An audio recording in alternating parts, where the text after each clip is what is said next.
Доброго дня, любі друзі! Сьогодні з нами експромтом проведе прямий ефір, на якого ми чекали, на який ми чекали і планували його раніше, але із-за того, що наразі є така ситуація з електрикою, не завжди складається зробити те, що плануєш. І зараз дуже приємно до нас приєднається і буде з нами у прямому ефірі чудовий художник, графік, ілюстратор, мультиплікатор, художник, який займається монументальним живописом також. Це Андріан Павлович Бабюк. Я наразі його запрошую. Запрошую Андріана Павловича, і ми чекаємо на нього. Андріан Павлович, дуже приємно. Дуже приємно. Раді вас бачити. Вітаємо вас, Андріан. Добрий день, друзі мої. Я дуже слава Україні, героям слава. Героям слава. Да, ми розпочинаємо курс по кольорознавству. Ну, це така, можна сказати, рекламна лекція по кольорознавству. Це дуже цікавий, самий улюблений предмет серед фахівців по кольорознавству. Дуже багато підручників було на цю тему написано, цікавих і менш цікавих, але я буду викладати цей предмет з позиції художника. Чудово. Андріан Павлович, два слова. Дайте мені трішечки, я розкажу, хто ви. Розкажу людям, які до нас приєднуються. І ми вітаємо вас, друзі. Раді вас бачити, що ви з нами. Сьогодні з нами у прямому ефірі чудовий художник, талановитий художник, вибачте, Андріан Павлович, але це я кажу від усього серця. І хочу, щоб про це знало багато людей. Художник, який графік, який монументаліст, художник-мультиплікатор.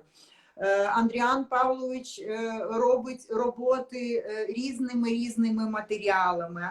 Андріан Павлович на сьогоднішній день має свою студію, де викладає і готує людей до вступу у академічні художні вузи. Так, Андріан Павлович? Так.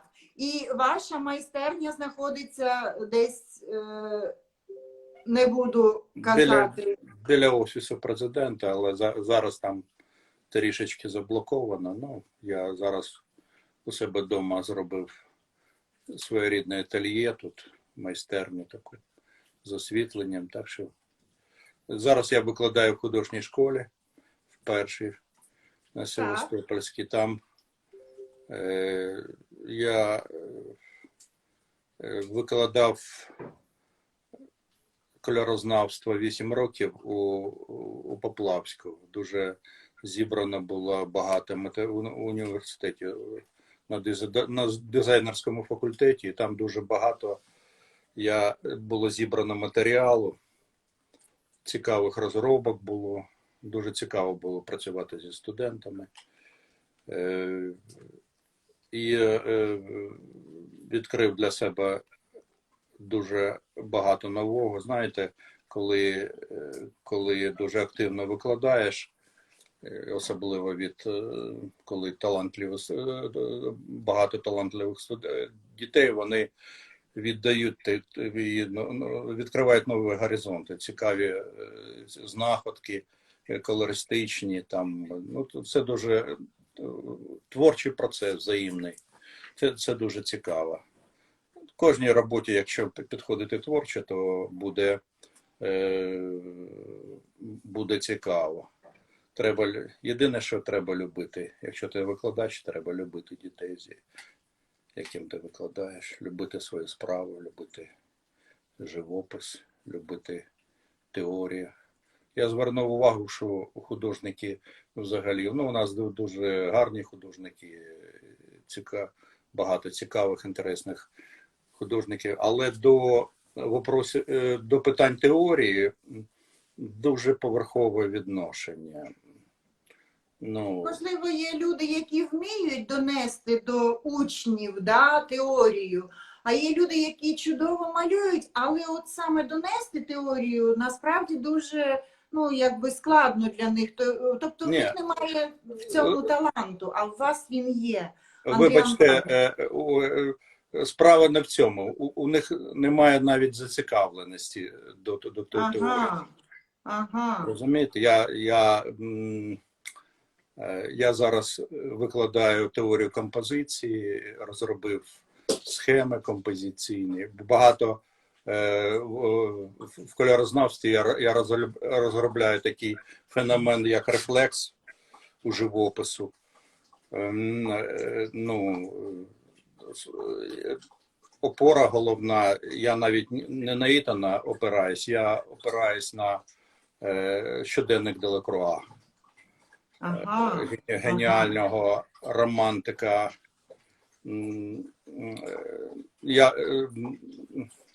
Треба звертатись завжди до першоджерел, розумієте? Ітан викладав у 20-ті роки ХХ століття. Так. А геніальний Делакруа розробив свою теорію у середині 19 століття в своїй школі. В своїх листах відомих, листи Делакруа. Там дуже, якщо бути уважним і читати Делакруа, там дуже цікаво багато розробок. Одну з передач варто посвятити аналізу теорії Делакруа, принципу розкладання кольорів. Чудово, чудово. Це дуже цікава тема, і насправді ми планували зробити місяць присвячений в Open Art Академії саме кольорознавству. І бачите, зараз так експромтом робимо, але наразі, будь ласочка, запам'ятайте, Андріан Павлович рекомендує книжку до прочитання. Якщо ви хочете розумітися на кольорознавстві, це листи Делакруа. Так, Андріан Павлович? Там є 2 томи, да? Чи 1? Ну, чесно кажучи, якраз, я не знаю, скільки томів цих листів, але ж саме інформацію про кольорознавство. Він, розумієте, він в популярній формі розповідає про рефлекси, якого кольору повинні бути рефлекси.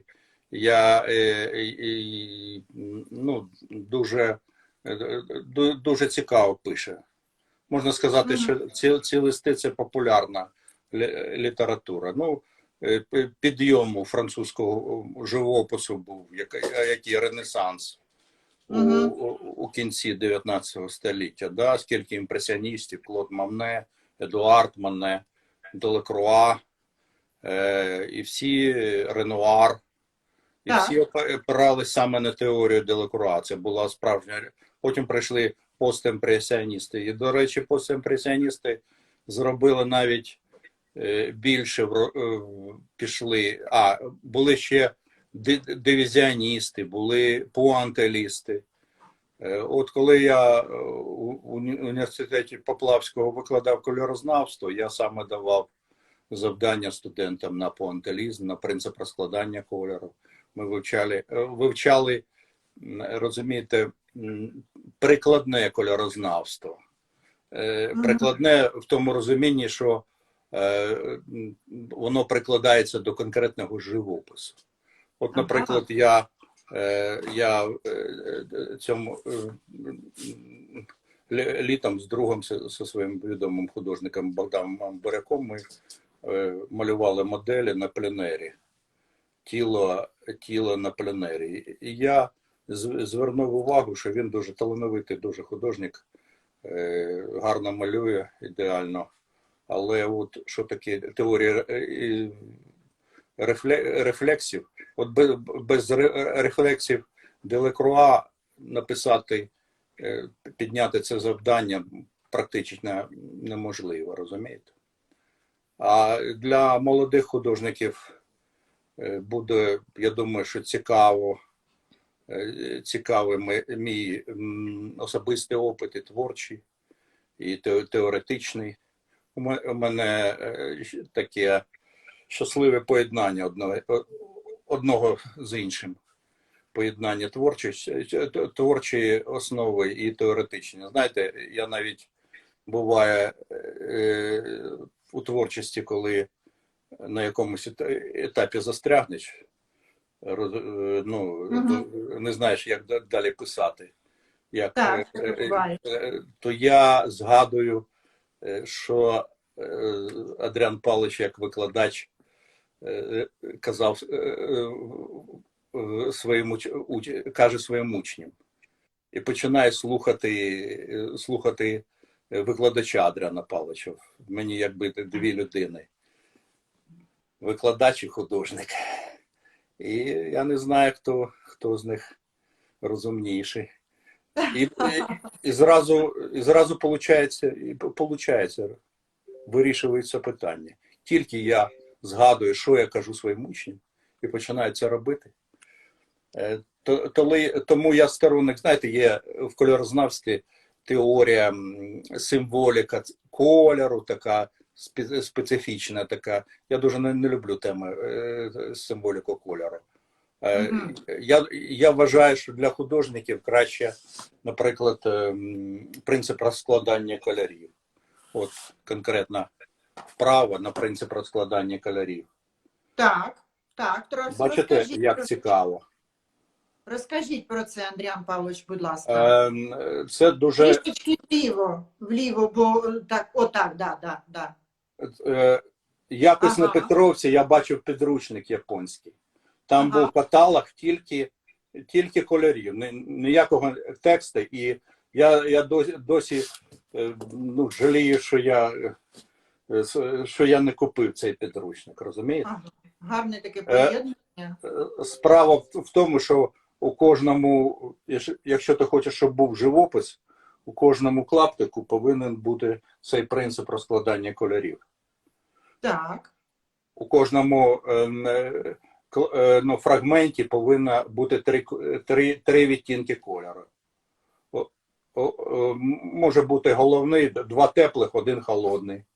Або два холодних, один теплий.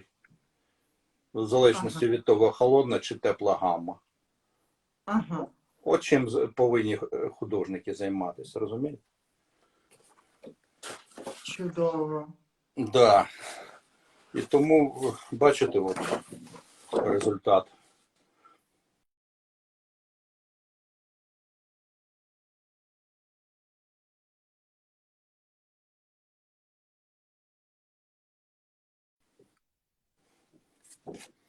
Ще як приклад я.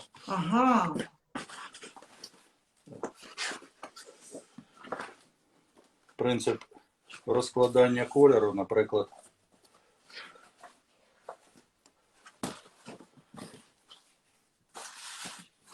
От дивіться, бачите, яка цікава робота. Так. Дивіться, як лимон зроблено, да? Скільки кольорів вона знайшла в лимоні.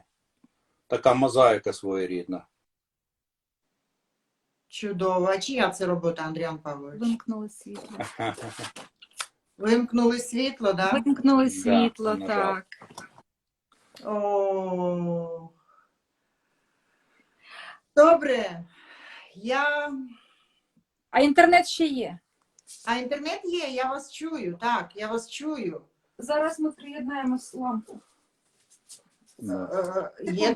Є така змога у вас? Є павербанк, так.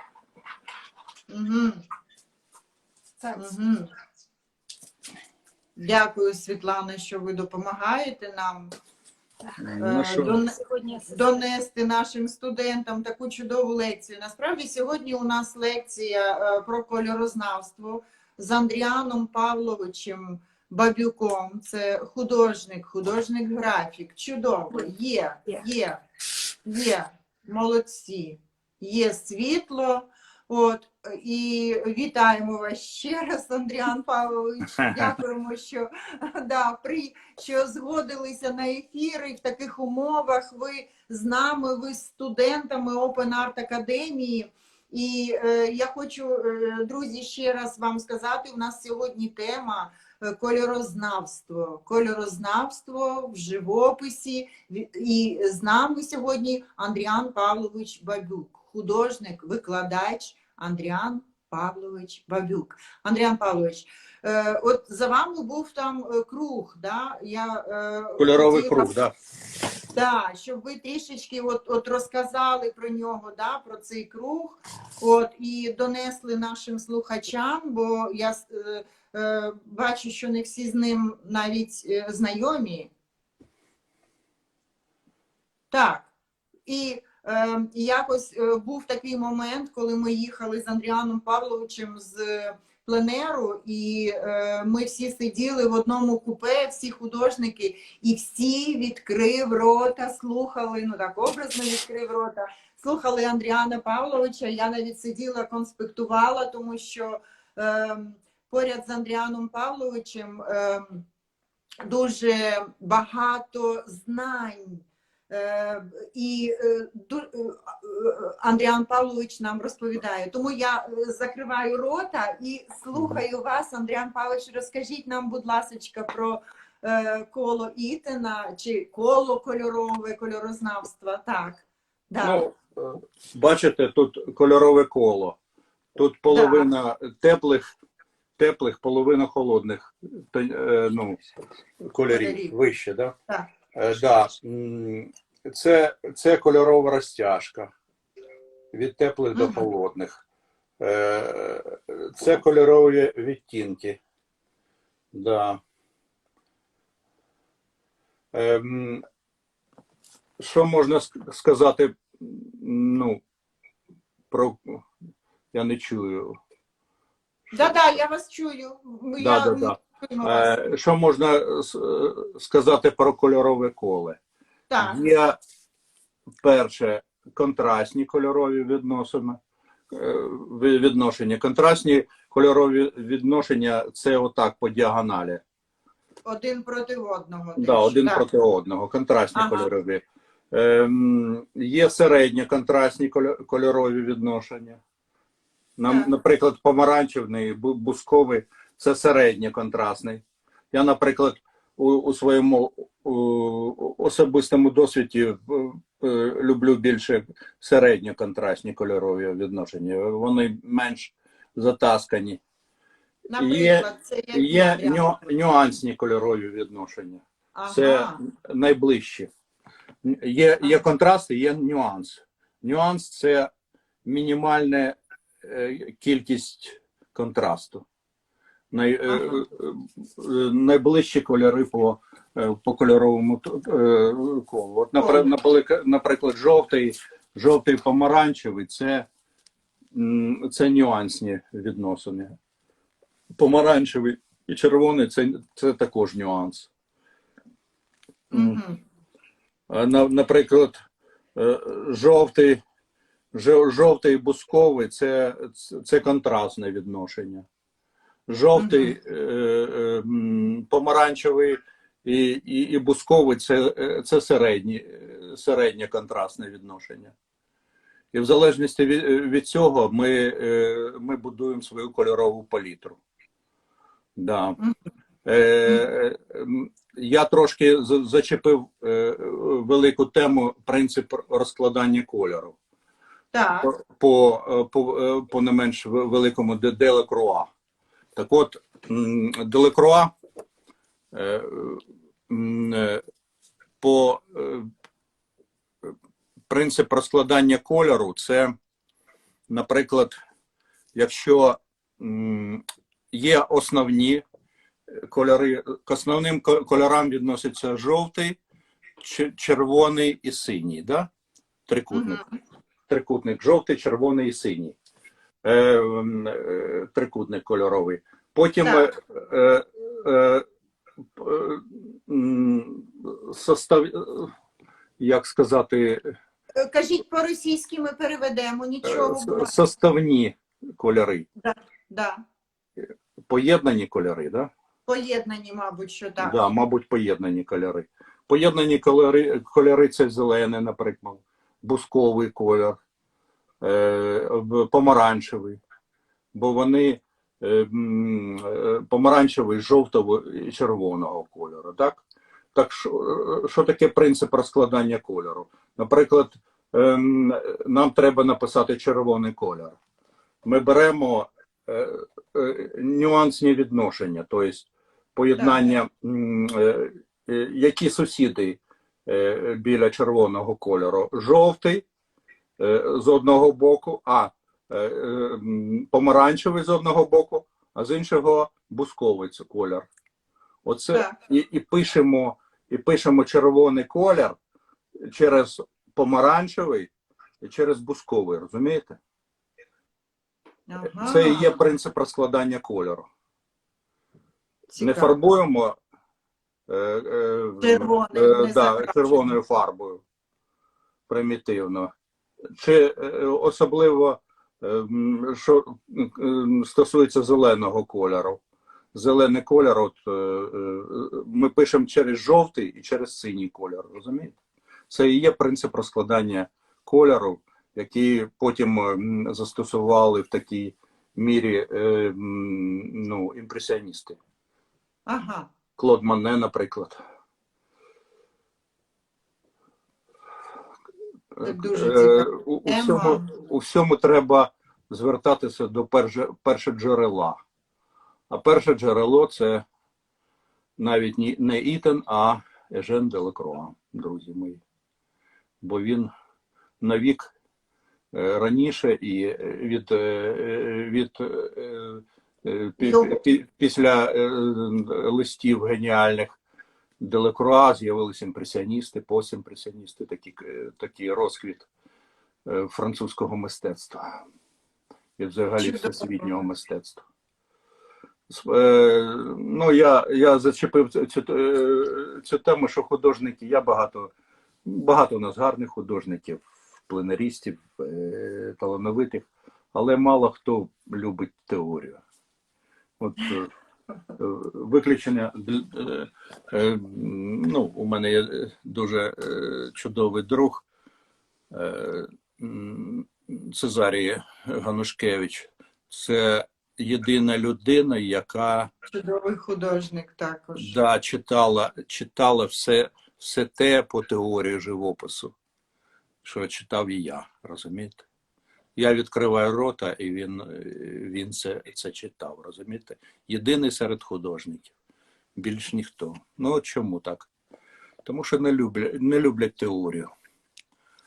Можливо, тому що я 8 років викладав кольорознавство, мене якби життя підштовхнуло, що треба не на інтуїції тільки не опиратися, не тільки на інтуїцію, там на творчий екстаз, до речі, я не знаю, що таке творчий екстаз, а більше на теорію.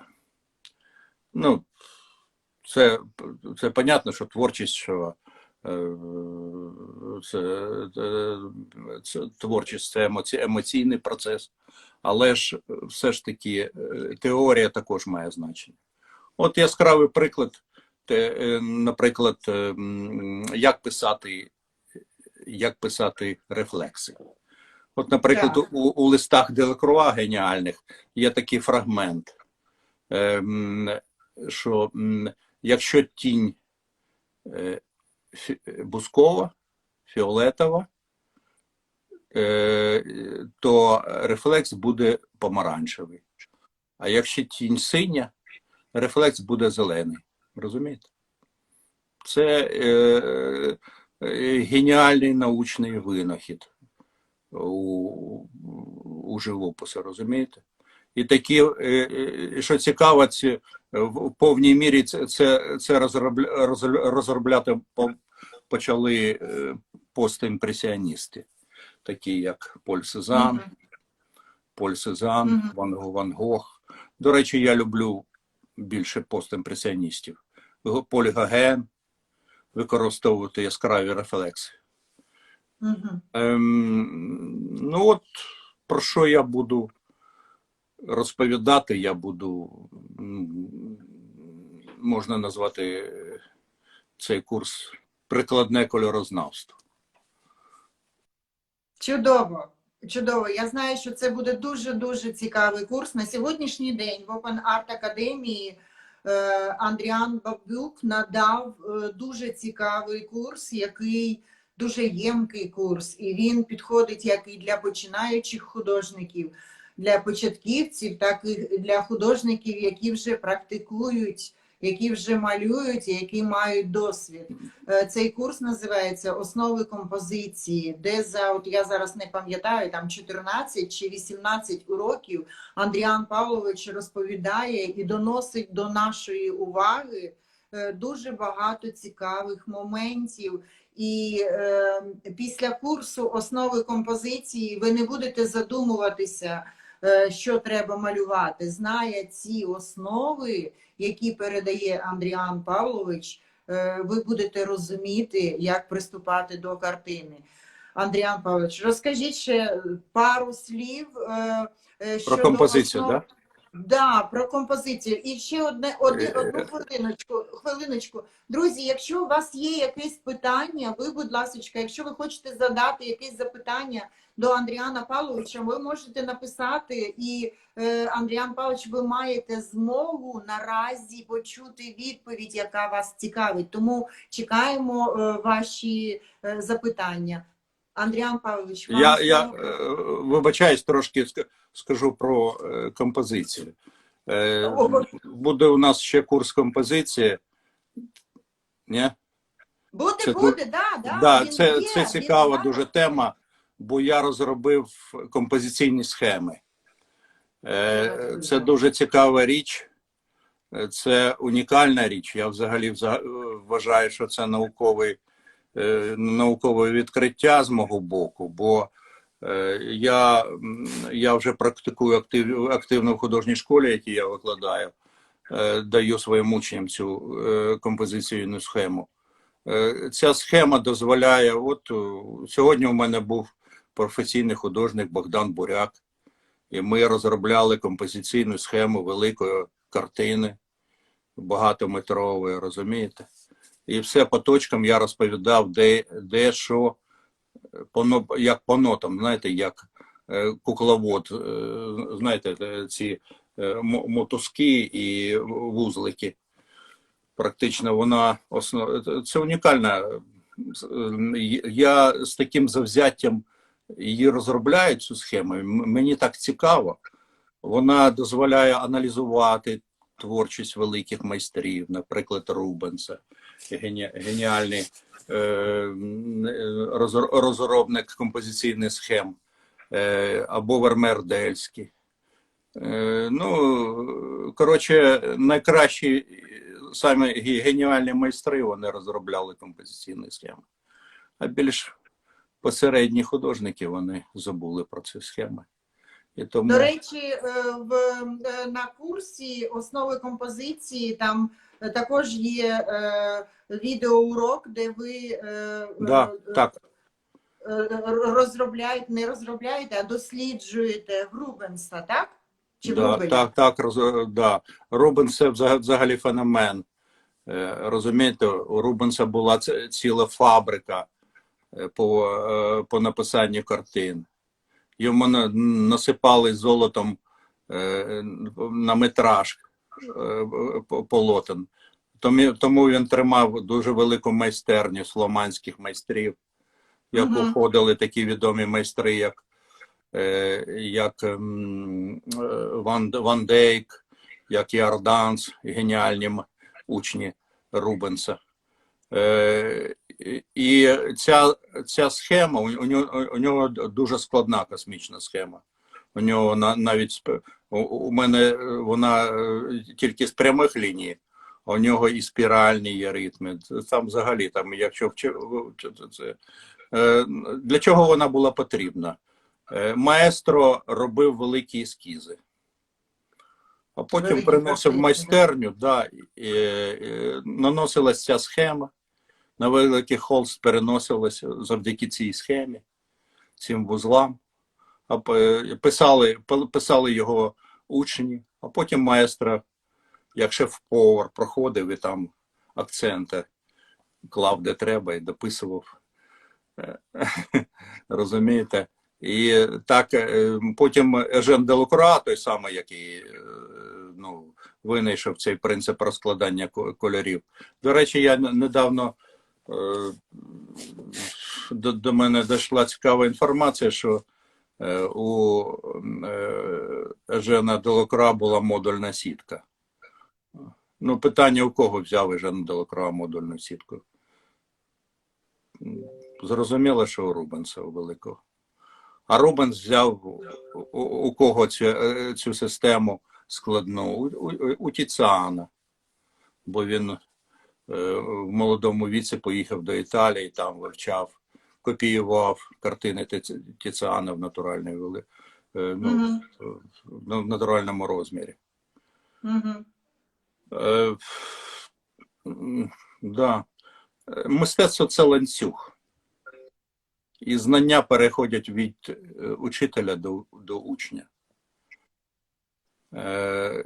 Це ланцюг. Знаєте, на пустому місці без ґрунта не росте навіть трава. Повинна бути. Якесь насіння, да. І ці ланцюгові скрепи, це від учня до вчителя, це найголовніше в житті художника. Мені в свій час дуже пощастило, я працював в майстерні Великого Зарецького, у Саші Тітова, розумієте. Багато знань звідти почерпнув. У мене батько був художник. І з дитинства він мені розповідав про принципи розкладання кольору Ежена Делакруа. Я читав у підлітковому віці щоденник Делакруа. Навіть в художній школі, де я вчився, мої товариші вважали, що малюнок це він більше базується на теорії, а живопис це емоції. На жаль, більшість моїх колег вважають, що живопис це тільки емоції. Жодних розробок наукових в кольорознавстві. Ну, тому нас Бог дав. Різні є підходи, да, до живопису, до малювання. Так. Ні, я не про манери. Кожен художник по-своєму.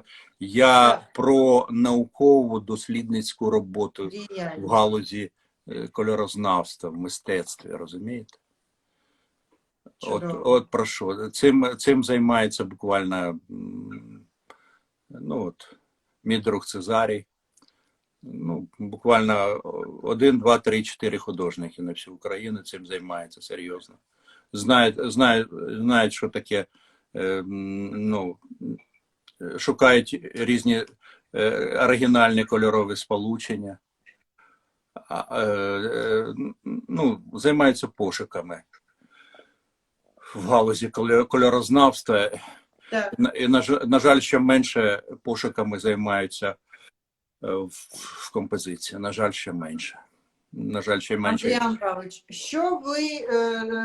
на що б ви сказали звернути увагу, так, художникам, початковим художникам, які тільки починають малювати? Яка ваша порада, сама така важлива, перша? Скажіть, будь ласка. Перше, знайти гарного викладача. Браво. Браво. Перша. Друга порада – читати теорію. Листи Делакруа, листи Ван Гога, листи Поля Сезана. Дякую. Да, читати теорію. Є чудова книжка пространство Евкліда, наприклад, написано Петровим-Водкіним. Це був геніальний художник, геніальний теоретик в області композиції. Розумієте, зараз відмовляється. Я розумію, що війна такі відношення у нас до, але ж Петрова Водкіна я би залишив, і Булгакова я б також залишив. Булгаков був киянином, навчався в першій реальній гімназії. До речі, от і Паустовського я би залишив, бо він також був киянин, він також займався в першій реальній гімназії. От там, де пам'ятник Грушевського, там була перша реальна, куди ракетка прилетіла, москальська. Там геніальний Булгаков бився, він був зав різночинцями, і він бився з паничами. Там була фракція різночинців. Це вже я трошки від кольорознавства Да, відійшли трошечки. А ще ваша улюблена книжка, я знаю, ви завжди про неї кажете, але вона не стосується насправді кольорознавства, а стосується саме основ композиції. Основ композиції – це курс, який створив Андріан Павлович Бабюк, який наразі є на сайті Open Art Academy. Він так і називається курс основи композиції. І, будь ласка, приєднуйтесь, почитайте про цей курс, тому що це насправді дуже такий корисний і потрібний для кожного художника, корисні знання. Я хочу сказати про що на які підручники я опирався в теорії композиції, на геніальний підручник Ковальова «Золотое сечение в живописі». Це наш доцент з Харкова, який в 79-му році вийшов підручник «Золотое сечение в живописі». Я читав Ітона, друзі мої. Що вам сказати? Ковальов мені подобається більше. Там більше матеріалу я знайшов. Ковальов це ж про композицію, а Ітон більше, мабуть, що про кольорознавство, Андріан Павлович. Так. У Ковальова цікавіше. Наприклад, у Ковальова є такий дуже цікавий розділ, який мене завжди цікавий. Це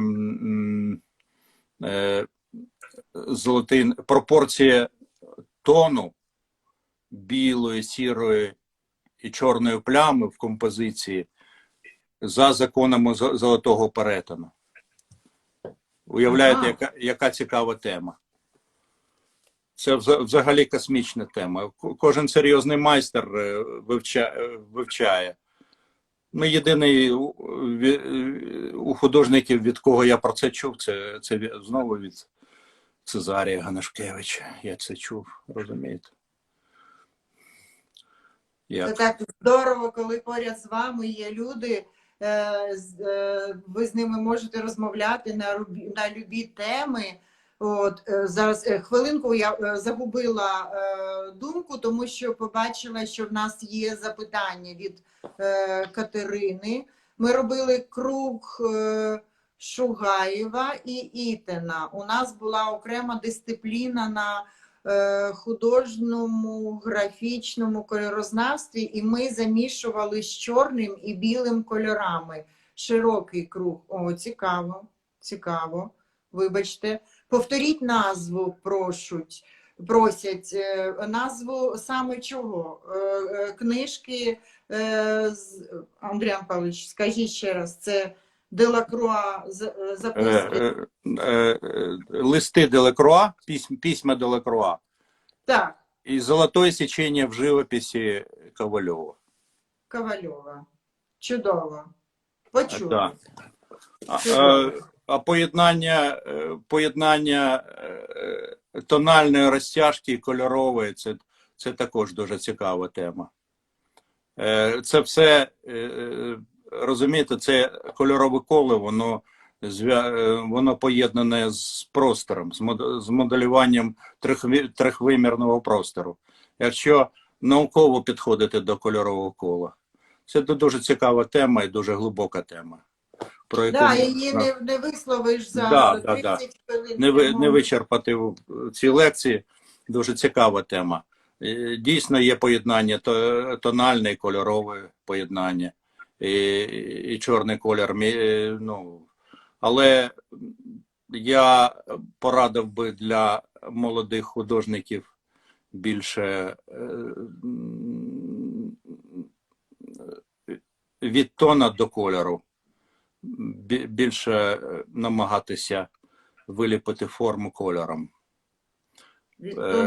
Да, от фраза Делекруа Жена Великого з його, я на російській мові її прочитаю. Не существует света и тени, а существует предмет, окрашенный с разных сторон в разные цвета. Это же революционная формула. Потом ее разрабатывал Поль Сезанн, разумеете. То есть практически потом те же фависты ее разрабатывали с помощью цвета вылепить форму. Это же гениальная тема. А сформулировал ее Жен Делакруа. Да, тут еще у нас... У какого Итана это все сформулировано, понимаете? Ну, это моя, моя точка зрения. Угу. Угу. Тут ще Да. пишуть нам про пропорції тону. Насправді це дуже глибока тема щодо кольорознавства, яка не дуже розвинена, розкрита, да, у літературі. От, і, мабуть, що ми запросимо Андріана Павловича ще на зустріч, і, можливо, це буде як лекція, да, яка буде цільоспрямована, нехай тільки трішечки налагодиться з електрикою. До речі, про тон, про вальори. Ви знаєте, що немає терміну, який би пояснював, що таке вальори? Немає. Ні. Про це Грабарь писав у своєму підручнику. Так. Немає наукового пояснення, що таке вальори. Це композиція, це сама нерозроблена тема, розумієте? Ну, як сформулювати, що таке вальори? Можна ходити вокруг да около. О. Бачите, яке це непахане поле композиції. Дійсно, треба спілкуватися на цю тему, розмовляти, бо мої колеги-художники не люблять зі мною. Вони з подивом на мене дивляться, наче я лунатик, розумієте? Але насправді основою композиції це дуже важлива тема для всіх, не тільки для художників, для фотографів, для дизайнерів, для графіків, для монументалістів, для Господи, скажіть, скульпторів. Основи композиції – це саме головне, з чого треба насправді починати. Друзі, я хочу сказати вам, що на сайті Open Art Academy є дуже чудовий майстер-клас, який Андріан Павлович надав безкоштовно для студентів Open Art Academy. Це портрет. портрет, і там, де Андріан Павлович дуже-дуже багато розповідає, дає багато полезних, корисних порад. От, і, будь ласка, приєднуйтесь. І дякуємо вам, Андріан Павлович, за те, що ви до нас приєдналися, за те, що в нас вийшло зробити прямий ефір навіть тоді, коли погасло світло. Ви в нас як світло. Ой. Дякую. Слава Україні! І дякую вам за те, що ви присвятили час нам. І дякую вам за ефір. Хай все буде гаразд. Все буде Україна. До побачення. Да. До побачення. Всього на все добре, друзі. На все добре, друзі. Ми переможемо. Обов'язково.